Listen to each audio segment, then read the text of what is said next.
राष्ट्रपति रामनाथ कोविंद को आज औपचारिक तौर पर विदाई दी गई। संसद भवन के सेंट्रल हॉल में विदाई समारोह का आयोजन किया गया। समारोह में पीएम मोदी, उपराष्ट्रपति वेंकैया नायडू और लोकसभा के स्पीकर मौजूद रहे। विदाई भाषण में कोविंद ने राजनीतिक दलों को दलगत राजनीति से ऊपर उठने की सलाह दी। रामनाथ कोविंद का कार्यकाल 24 जुलाई को खत्म हो रहा है।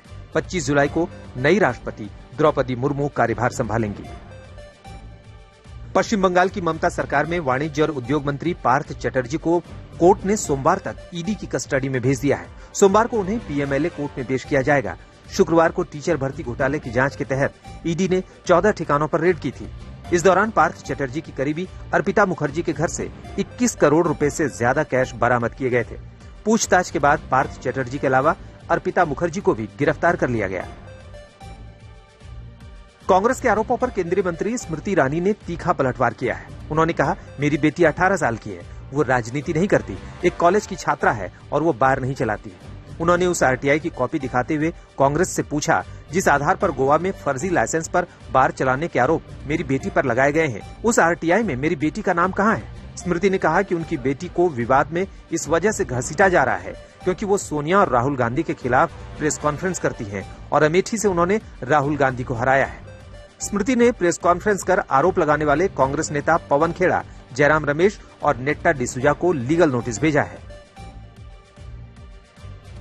नई एक्साइज पॉलिसी पर एलजी की ओर से सीबीआई जांच की सिफारिश के बाद कांग्रेस और बीजेपी दोनों ने बीजेपी की केजरीवाल सरकार को घेरा है।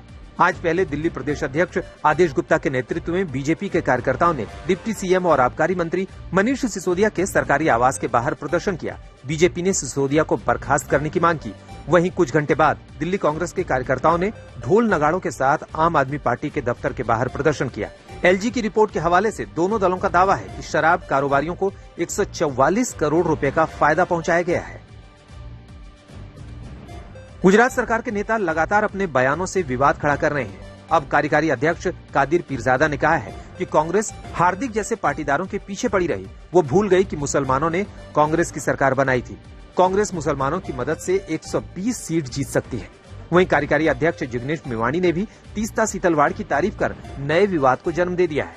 इससे पहले गुजरात कांग्रेस अध्यक्ष जगदीश ठाकुर ने कहा था, देश के खजाने पर पहला हक अल्पसंख्यकों का है, जिसके बाद वीएचपी ने गुजरात कांग्रेस के दफ्तर पर हज हाउस लिख दिया था।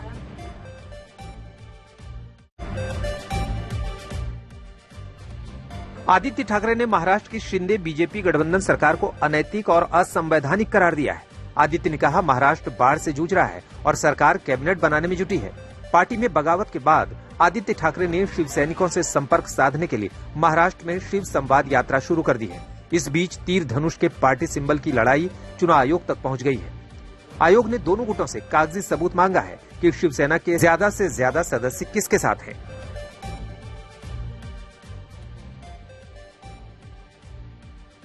राष्ट्रपति चुनाव के बाद अखिलेश का गठबंधन टूट गया है। गठबंधन टूटने का ठीकरा ओपी राजभर ने अखिलेश यादव पर फोड़ा है। राजभर ने कहा कि ये पिछड़ों दलितों की आवाज उठाने का नतीजा है। उन्होंने अखिलेश यादव पर चमचों से घिरे होने का आरोप लगाया है। शिवपाल यादव ने ट्वीट कर लिखा, मैं हमेशा स्वतंत्र था, लेकिन पार्टी से चिट्ठी जारी कर औपचारिक स्वतंत्रता देने के लिए धन्यवाद। दरअसल समाजवादी पार्टी ने खुली चिट्ठी जारी कर कहा था, शिवपाल जाना चाहे तो जा सकते हैं। राजस्थान के भरतपुर में अवैध खनन के विरोध में 20 जुलाई को आत्मदाह करने वाले साधु विजय दास का आज सुबह निधन हो गया। वो अवैध पत्थर खनन के विरोध में भरतपुर में करीब 551 दिनों तक धरने पर बैठे थे। ठोस कार्रवाई न होने पर उन्होंने आत्मदाह कर लिया। संत की मौत के बाद बीजेपी ने अवैध खनन को लेकर गहलोत सरकार के खिलाफ मोर्चा खोला है।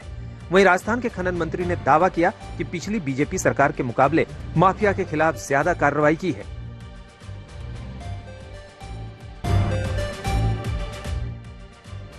टीवी के मशहूर सीरियल भाभी जी घर पर है के मलखान यानी एक्टर दीपेश भान का निधन हो गया है। बताया जा रहा है कि आज सुबह दीपेश क्रिकेट खेल रहे थे।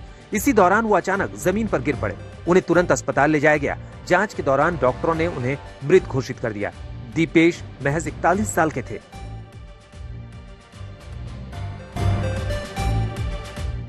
भाला फेंक के ओलंपिक चैंपियन नीरज चोपड़ा कल सुबह वर्ल्ड एथलेटिक्स चैंपियनशिप के फाइनल में गोल्ड मेडल जीतने के इरादे से उतरेंगे।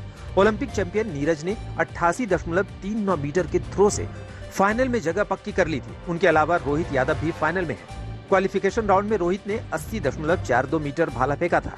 नीरज के पास इतिहास रचने का मौका है, क्योंकि वर्ल्ड चैंपियनशिप में अब तक भारत के पास गोल्ड मेडल नहीं है।